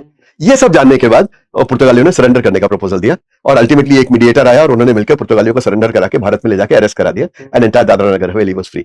So they all were arrested in India. They were arrested. They surrendered before Nagarwala. Nagarwala was DIG of CR, the Reserve Police, State Reserve Police, Achha. and then they were deported to Goa. Such a beautiful story. It's a- make a movie out of it. Fingers crossed. I do hope it becomes a movie. अच्छा, but problem पता है क्या होती है? तो ये जो Urdu would Bollywood है वो कभी नहीं चाहेगा कि इस तरह फिल्में बनाई। नेशनल प्राइड आ जाता है और नेशनल प्राइड से दूर दूर होता है। मैं एक लाइन लिखी है मैंने, आपकी मकान घर का करियर एज अ जी। स्पाई बहुत जल्दी खत्म हो गया। जी जी जी, आपने बहुत interesting career as spy was over before it. absolutely. बहुत इंटरेस्टिंग लाइन लिखी है आपने। दादरा और नगर हवेली की आजादी में आरएसएस स्वयंसेवकों, आजाद गोमांतक दल, कम्युनिस्टों और स्थानीय आदिवासियों का अनोखा गठबंधन शामिल था, जिसमें लता मंगेशकर, मोहम्मद रफी जैसे सांस्कृतिक हस्तियों ने भी फंड रेजिंग कॉन्सर्ट के जरिए योगदान किया। जी। इनको मालूम था कि क्यों योगदान किया जा रहा है, उसके बाद भी उन्होंने योगदान किया उसमें। बिल्कुल। इसमें जो अलग अलग दृष्टिकोण और योगदान है, इसको आपने हर समूह की भूमिका बताई है, विशेष रूप से लता मंगेशकर, और इनको उस योगदान के बाद क्या प्रॉब्लम फेस करना पड़ा और कैसे किया उन्होंने योगदान? जी जी। देखिए, जब इन्होंने, हम थोड़ा सा पीछे जाते हैं, जब नेहरू जी ने ये स्टेटमेंट संसद में दिया कि भाई हम भारत कोई हस्तक्षेप नहीं करेगा, इनको आजाद करने के रूप में कोई समर्थन नहीं देगा। अब उस समय ये जो पूना के लड़के थे राजा भाऊ वाकणकर के अंडर, जो तालीम अखाड़े में मिलते थे, तो इन लोगों ने सोचा कि भाई अखंड भारत का तो हम सपना देखते हैं, सावरकर जी ने हमको अखंड भारत का सपना दिखाया है, लेकिन अखंड भारत तो तब होगा जब भारत के ये हिस्से आजाद होंगे। अखंड की तो बात बाद में है जो बटा, लेकिन ये तो हिस्से कभी आजाद रहे ही नहीं, तो इनको आजाद करना जरूरी है, और सरकार नहीं करेगी तो हम करेंगे। जब उन्होंने ये सोचा तो पहला प्रश्न यही आया कि पैसे कहां से आएंगे, बिकॉज क्रांति कहने के लिए बहुत बड़ा शब्द है, लेकिन एक्चुअली तो जब क्रांतिवीर जाएगा तो उसको खाने को भी चाहिए, चलने के लिए उसको कोई व्हीकल भी चाहिए, उसके बाद शस्त्र चाहिए, उनको ट्रेनिंग चाहिए, ये कहां से आएंगे पैसे? तो अब ये कहां से पैसे लाते? साधारण परिवारों से थे, मिडिल क्लास परिवारों से, लोअर मिडिल क्लास परिवारों से, कोई छोटी मोटी नौकरी करता था, कोई कॉलेज में पढ़ता था, कोई छोटा मोटा कोई काम करता था। अब इनके पास साधन तो थे नहीं, तो इन्होंने अपने दोस्तों से कोशिश की, कुछ ज्यादा फायदा नहीं हुआ। कुछ ऐसी संगठन कुछ ऐसे थे जो गोवा, दादरा नगर हवेली की मुक्ति के लिए बनाए गए थे, उनके पास भी गए, उनको कहा हम सशस्त्र क्रांति से करना चाहते हैं, उन्होंने हाथ खड़े कर दिए, बोले साहब नहीं, हथियार उठाओगे तो हम पैसा नहीं देंगे, अगर आपको सत्याग्रह करना है तो आप हमसे पैसा ले सकते हैं। इन्होंने कहा भैया हमारे को नहीं करना है, हम तो हथियार उठाएंगे और हथियार से करेंगे। अब ऐसी स्टेज में आप पैसा लाओ कहां से? तो मैंने एक नाम लिया था, ललिताबाई फड़के और सुधीर फड़के। सुधीर फड़के जी एक बहुत मशहूर म्यूजिक डायरेक्टर है मराठी फिल्म इंडस्ट्री के, हिंदी फिल्मों में भी उन्होंने बहुत अच्छे गाने दिए हैं। एक आपको अगर गाना याद हो, ज्योति कलश छलके, वो गाना जो है सुधीर फड़के जी का म्यूजिक दिया हुआ है। तो ऐसे बहुत मेलोडियस सॉन्ग्स में दिया हुआ है। उनके करियर की जब शुरुआती थी, उन्होंने लता जी के साथ कुछ गाने रिकॉर्ड किए थे। उन्होंने कहा चलो एक आखिरी मौका, चांस लेते हैं, लता जी से बात करेंगे, लता दीदी से बात करते हैं। तो ये सब लोग लता जी के घर में पहुंचे और उनको जाके इन्होंने अपना पूरा प्लान बताया कि हम ऐसा ऐसा करना चाह रहे हैं। बाबा साहेब पुरंदरे, आपने अगर नाम सुना है, हिस्टोरियन है, थे, अब तो he passed away last year at the age of 100, तो उनको पद्म विभूषण मिला हुआ है, दैट लेवल ऑफ हिस्टोरियन। उन्होंने मुझे पर्सनली बताया है कि बोले मैं भी उसका हिस्सा था। जब हम वहां बैठे बता रहे थे, लता जी बैठी थी, उनके चेहरे पे किसी प्रकार का कोई भाव नहीं था। तो जब हमारा बता के हो गया और उन्होंने कोई रिस्पॉन्स नहीं दिया, तो हमको लगा कि अपना यहाँ कुछ बनने वाला नहीं है। तो हम नमस्कार करके उठ के खड़े हुए। बोले उठ के खड़े हुए तो मेरी नजर में आया, लता जी इसलिए नहीं बोली कि वो रो रही थी, उनकी आंखों से आंसू पलट रहे थे। आंसुओं का क्या कारण? कि उनके गांव में जो मंगेश का मंदिर है, जहां से वो मंगेशकर नाम लेते हैं, वो मंगेश शिव का मंदिर है, उस पर पुर्तगालियों ने कब्जा कर रखा था और लोगों को आने जाने में हस्तक्षेप कर रहे थे। तो उसका उनको रोष था। तो उन्होंने ये कहा कि मैं आपकी मदद करूंगी, क्योंकि मदद करने से मैं आपकी नहीं अपने मंगेश की सेवा कर रही हूं। तब उन्होंने एग्री किया कि बोले पैसे तो मैं आपको नहीं दूंगी, क्योंकि वो इलीगल एक्टिविटी हो जाएगी भारत सरकार के नियमों के अनुसार, लेकिन मैं पुणे में एक कॉन्सर्ट करती हूँ, उस कॉन्सर्ट के लिए कुछ नहीं चार्ज करूंगी, और जो भी उसका जो पैसा मिलेगा वो सारा का सारा आप अपने काम के लिए यूज कर सकते हो। उन्होंने मोहम्मद रफी जी के पास भेजा। उनकी भी कहानी बहुत छोटी सी लेकिन बहुत रोचक है। विच इज रफी जी के पास गए तो लता जी ने कहा था, इसलिए रफी जी तुरंत मान गए कि भाई मैं चलूंगा। जब वो चलने के लिए मान गए तो नाना काजरेकर जी उठ के जाने लगे। रफी जी ने उनको वापस बुलाया, बोला कहां जा रहे हो? तो उन्होंने कहा कि मैं आपकी बॉम्बे पूना टिकट कराने जा रहा हूं। तो रफी जी ने उनके कंधे पे हाथ रखा और कहा कि ये देश जितना तुम्हारा है उतना मेरा भी है, अगर तुम जान की बाजी लगा सकते हो तो मैं क्या एक रेलवे टिकट खरीदने लायक नहीं हूं? तो फिर ये कॉन्सर्ट हुआ, उस कॉन्सर्ट में से पैसा रेज हुआ। पर वो लेकिन उनको इंटरेस्टिंग था कि वो कॉन्सर्ट से पहले लता जी का एक्सीडेंट हो गया। जी जी, एक बार पोस्टपोन हुआ वो, एक बार पोस्टपोन हुआ। कॉन्सर्ट में बहुत मुश्किलें आई, वो आप किताब में पढ़ेंगे जी, जी। कि जगह कैसे बुक हो, सही जगह कैसे मिले, सस्ते में कैसे मिले। इनके पास तो लता मंगेशकर का कॉन्सर्ट ऑर्गेनाइज करना कोई आसान बात है, उसकी पब्लिसिटी भी करनी चाहिए, वेन्यू भी मिलना चाहिए। तो जहां पे इन्होंने करने का सोचा, वहां पे पृथ्वी थिएटर्स का एक थिएटर फेस्टिवल चल रहा था, और जिन्होंने वो टेंट्स लगाए थे और वहां कुर्सियां वगैरह प्रोवाइड की थी, वसंतराव झांझले, वो इनके गुट में से एक थे। और इत्तेफाकन जिस दिन इनको करना था कॉन्सर्ट, उसी दिन एक नाटक कैंसिल हो गया था। अच्छा। तो वसंतराव जी ने लता जी का नाम यूज कर और पृथ्वी थिएटर से परमिशन ले ली कि यहाँ पे हम एक लता जी का कार्यक्रम कर रहे हैं, और उसी वेन्यू में बहुत सस्ते में इनका कार्यक्रम हो गया। लेकिन उस दिन जो है वो एक्सीडेंट हो गया लता जी का, जी, जी, जी। और लता जी पहुंच नहीं पाई। बहुत बड़ा एक वो चला कि भाई कैसे होगा, क्राउड अनमैनेजेबल हो जाएगा, लोग पत्थर मारेंगे, करेंगे। Sorry to interrupt you, but when I was reading that section, तो मेरे मन में चल रहा था कि when I was reading it, मैंने देखा, मैं सच बता रहा हूँ आपको, देखा हो गए ना बॉलीवुड वाले, पता नहीं रियल एक्सीडेंट हुआ भी होगा, and I'm still reading it, I'm still reading it, पता नहीं हुआ होगा नहीं होगा, इन्होंने सोचा होगा छोड़ो यार, कौन जाएगा क्रांति पड़े, छोड़ो हटाओ। बट लास्ट में नहीं यार, सॉरी ये सही थी। जी, वो क्योंकि वो उनको उस समय पुलिस जबरदस्ती घर वापस ले गई, और जैसे ही वो अपने घर वापस पहुंचे, दोबारा गाड़ी में बैठे, दोबारा चल पड़ी, पहुंची लेट, लेकिन तब तक कॉन्सर्ट कैंसिल हो गया था। और इसमें भी सुधीर फड़के जी का कैरेक्टर दिखता है कि उनको सबने कहा आप जाके कुछ भी कह दीजिए, ऐसा करते हैं, झूठ बोल दो, आधा हो जाएगा, फिर चले जाएंगे, कुछ बता देंगे। तो उन्होंने कहा नहीं, ये पब्लिक जो है मेरा दैवत है, मैं अपने देवता के साथ झूठ नहीं बोल सकता, मैं जाके ईमानदारी से बता दूंगा, उसके जो भी कॉन्सिक्वेंसेज होंगे मैं लेने को तैयार हूं। उन्होंने अनाउंस किया, लोगों ने विश्वास रखा उन पर, बहुत मुश्किल से 2-5% लोगों ने टिकट कैंसिल कराए, बाकी सब उसी टिकट पर दोबारा आए, और वो कॉन्सर्ट हुआ, उससे पैसे रेज हुए, जिससे हैदराबाद से हथियार खरीदे। 10,000 जी 10,000 रुपए रेज हुए और हैदराबाद से हथियार खरीदे गए, क्योंकि हैदराबाद में, भारत ने हैदराबाद वालों की क्लास लगा दी। और आज तक अनफॉर्चुनेटली एक दल है जिसका नाम है MIM जी, वो तब से आज तक है, और इतनी बेशर्मी है कि नाम तक नहीं बदला इन्होंने। सोचिए, ऐसा नहीं कि चलो कम से कम नाम बदल लेते हैं, अगर हमें छद्म रूप से रहना है जी तो नाम तो बदले, पर देखिए चौड़े में नाम रखे एक सवाल मेरे मन में हमेशा रहता जी, है, एक सवाल है मेरे मन में, वो हाँ। ये है कि आई don't know if you will answer this question. Ask me. The Kshatriyas, be it from Maharashtra, be it from चाहे वो महाराष्ट्र के हो, चाहे वो उत्तर प्रदेश के हो, चाहे वो कहीं के भी हो, इंक्लूडिंग हैदराबाद का नाम, ठीक है, किसी ने अपने मन से, जैसे जैसलमेर के राजा ने अपने मन से बोला आज आपके ये भारत देश में हम शामिल होना चाहते, सबने लगभग काफी लोगों ने अपने मन से बोला हम शामिल होना चाहते हैं। जी, हैदराबाद को जबरदस्ती लिया गया। जी, हैदराबाद, जूनागढ़, कश्मीर और जोधपुर, जी, ये सारे थे जो नहीं होना चाहते थे। हाँ। जोधपुर पहले हुए, फिर कश्मीर तो जबरदस्ती हुए, क्योंकि कबायली के रूप में पाकिस्तानी फौजी घुस आए थे। वो जब श्रीनगर के आज से घुसे, श्रीनगर के दरवाजे तक पहुंचे, तो महाराजा हरि सिंह ने पटेल को फोन किया, तब इन्होंने कहा कि भाई अगर आप एक्सेशन साइन करते हो तो हम आएंगे, नहीं तो तुम्हें क्या अधिकार है हमें बुलाने का। तो वो हुए। मेरा सवाल इससे बड़ा है, मेरा सवाल ये है कि मैं अभी कई लोग लगे जातिवादी, बिल्कुल जातिवादी, मैं केवल लेजिटिमेट क्वेश्चन पूछना चाहता हूँ। जिन लोगों ने अपनी जमीनें, हमारी जमीनें ले ली गई, एक उदान प्रथा आई, बहुत सारी जमीन ले ली, जितने लोगों ने इस तरह जमीनें भारत सरकार को दी, उन्होंने इस बेसिस पे दी कि चलो भाई हम राजा है, राजाओं का दौर खत्म हो रहा है, प्रजातंत्र आएगा। लेकिन प्रजातंत्र में जो टॉप पे पहुंचे, वो राजाओं से भी ज्यादा ऐश करी उन्होंने। करी शब्द गलत होगा इसमें, कर रहे हैं ज्यादा। आपने हमसे हमारी सत्ता छीनी, ये कहेंगे कि तुम सही नहीं कर पा रहे, और मैं चैलेंज करने को तैयार हूं कि 562 रियासतों में से कम 450 ऐसी रही होंगी जहां जनता बड़ी खुश रही होगी। जी जी, 450, जी जी, क्योंकि राजा उनका ध्यान रखता है। जी जी, बिल्कुल। पर हमें ये बताया गया कि नहीं तुम घटिया हो, और हम INS विक्रांत पे, विराट पे छुट्टियां मनाने जाएंगे। बिल्कुल, आप समझ रहे हो ना, ये बहुत ही दुखद है। इसमें कोई जातिवाद नहीं, इसमें केवल एक सोच है कि हम शस्त्र चलाते थे, कम से कम आर्मी में तो हमारी भर्ती होती ज्यादा। बाकी लोगों ने अपने अपने जॉब से, क्यों उनका एक प्रैक्टिस था, एक तरीका था जीने का, सबने अपने अपने कर लिया। केवल जो सबसे बुरे हाल में पहुंचे यही पहुंचे, जिन्होंने अपनी जमीनें दी कि भाई छोड़ो हम क्या करेंगे, हम तुम लोग राज करो, और आज तक हम भुगत रहे। एक और सवाल लिखा था मैंने कि पुलिस वाला हमेशा वर्दी को लेके क्यों लॉयल रहता है, चाहे कोई भी हो, चाहे उस समय वहां के पुलिस वाले रहे हो, दादरा नगर हवेली के, चाहे वो आज के पुलिस वाले, वर्दी को लेकर लॉयल्टी क्यों है पुलिस वाले, क्या लगता है? क्या जैसे नहीं कि उनकी जो पूरी संस्थान बना है, पूरा जो एक पिरामिड बना है, वो पिरामिड बना ही ऐसे आधार पे है कि वर्दी में जिसके सितारे अधिक वो ज्यादा अक्लमंद। क्योंकि अगर आप ऐसा नहीं करेंगे तो संस्थान चल ही नहीं सकता। अगर आप हर सैनिक को ये अधिकार देंगे कि वो पूछता रहे कि गोली तो चलानी है लेकिन क्यों, इस पे चलानी है लेकिन क्यों, तो इसीलिए उसको शुरू से इसी तरह रखा जाता है कि जब कहा जाए तो चलाओ, जब कहा जाए तो बंद करो। तो एक ऑटोमेटिक थिंकिंग हो जाती है, जो भी उसमें जाना चाहता है वो इस बात को एक्सेप्ट करके जाता है कि मुझे तो ये हायरार्की को मानना पड़ेगा, अपने से नीचे वालों को ऑर्डर देना पड़ेगा और अपने ऊपर वालों को सुनना पड़ेगा। इसलिए वो ऑटोमेटिक शायद वो लॉयल्टी बन गई है। वो लॉयल्टी देश के प्रति लॉयल्टी में ट्रांसफर नहीं हो पाई बहुत ज्यादा कहीं। वन क्वेश्चन इन मराठी, जरूर। तुम्ही मंडलास की ही स्टोरी शोधल्या, योगायोगांची सिरीज लागली। हाँ हाँ, बिल्कुल। स्पेशली 1954च्या पंडात भाग घेतलेल्या अरविंद मानोलकर, हो, हो, हो.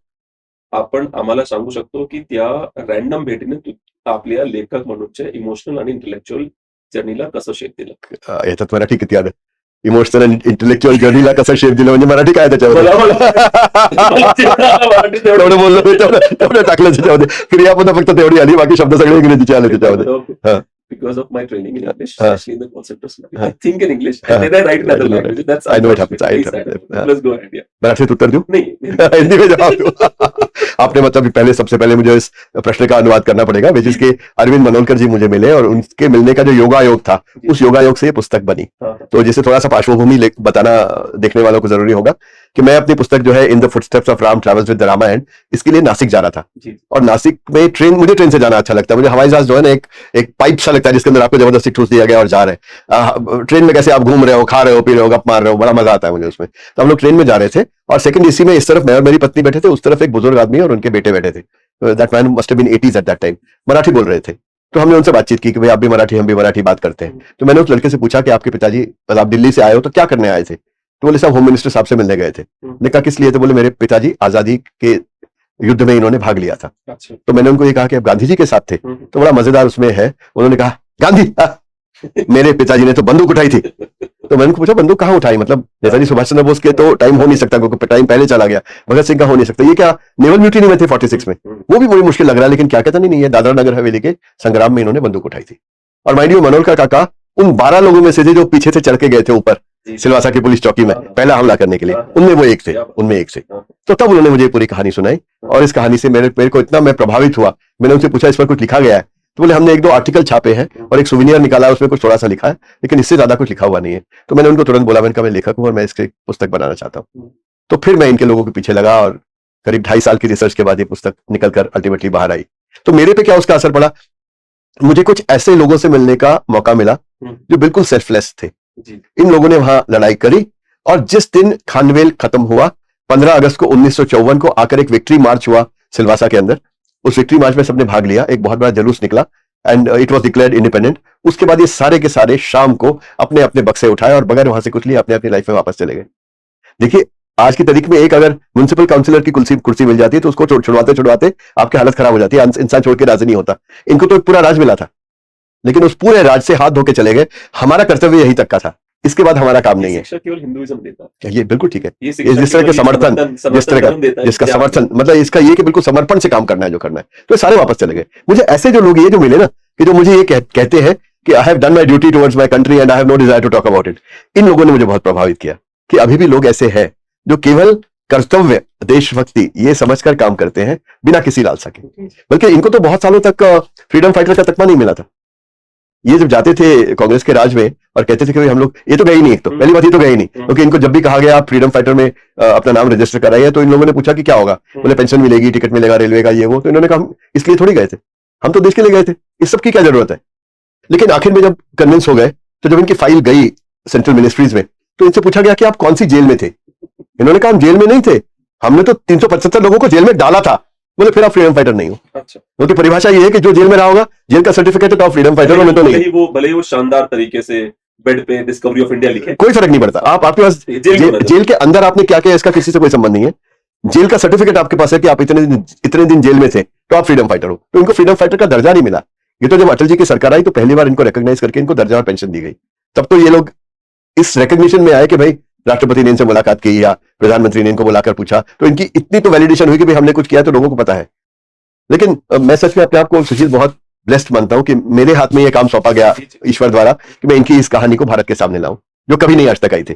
तो मैं तो समझता हूं कि दो सीरीज ऑफ कोइंसिडेंसेस जिसके साथ मैं इस पुस्तक पर पहुंचा हूं, पुस्तक को बनाने में सफल रहा हूं, ये कहीं ना कहीं उसका हाथ है. मैं बहुत लकी फील करता हूं कि आपने फोन पे जिद करी थी, हमारे जो लोग थे, जिन लोगों ने आपसे कांटेक्ट किया था कि उनको बोलो ये वाली बुक पढ़े, ये बुक पे चर्चा करना चाहता हूं, ताकि उन दोनों बुक पे. सो एक और अंतिम सवाल है कि एक ऐसे लेखक के रूप में जो ट्रैवल करता है, बच्चों की किताबें लिखता है, इतिहास और गैर इतिहास के बारे में लिखता है, ये आपने भूली बिसरी कहानियों को आपने दोबारा से एक लाइफ दी. क्या उम्मीद करते हैं आप ये किताब लोगों तक उस तरह से पहुंच पाएगी या पहुंच पा रही जैसे आप चाहते थे? दो अलग अलग सवाल है. क्या बहुत लोगों तक पहुंच पा रही है? हाँ. क्या सही लोगों तक पहुंच पा रही है? हाँ.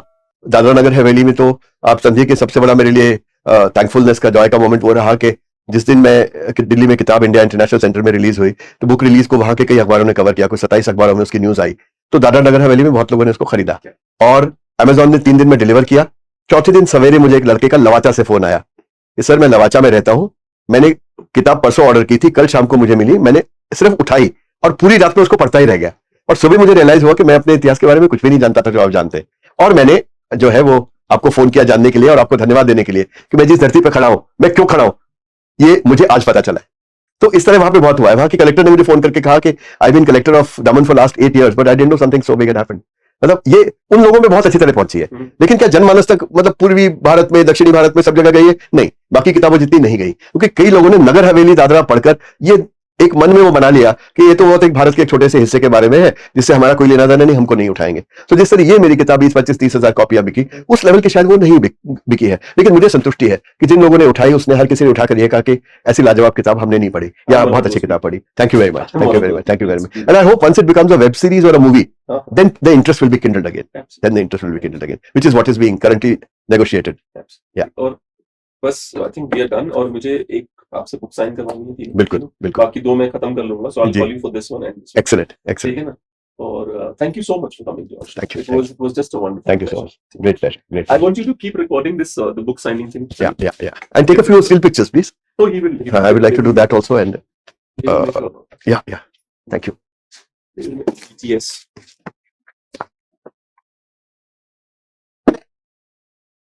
You spell it with a I or a double E? SUSHIL. SHIL.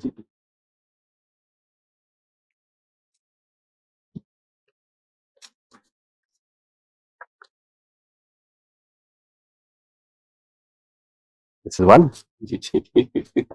Fine. I hope you were okay. Like you found Absolutely. the questions. Absolutely. Some of them were quite challenging for me. My father, he passed away last year on September the 10th. He taught me one thing. Your soul is great only you can speak your mind. Otherwise, you're dead. I speak my mind. I don't care which government thinks what, thinks how. We have got IT notices as well because we said few things some people did not like her.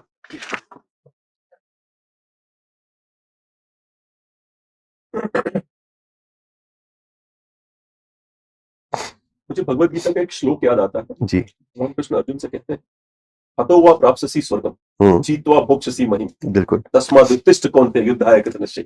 True मरोगे तो स्वर्ग पाओगे, नहीं तो धरती का राज्य करोगे। बिल्कुल इसलिए बिल्कुल सब चिंताएं छोड़ो, युद्ध करो। सही मुझे वो हमेशा याद रहता है, सही। हमेशा मैं उस पर चलने की कोशिश करता हूँ। वो बात और है कि एक और रिलीजन ने इसी को जिहाद के रूप में पब्लिश कर दिया सबको, क्योंकि अगर आप जिहाद की परिभाषा देखेंगे तो सेम है जो भगवान कृष्ण अर्जुन से कह रहे हैं।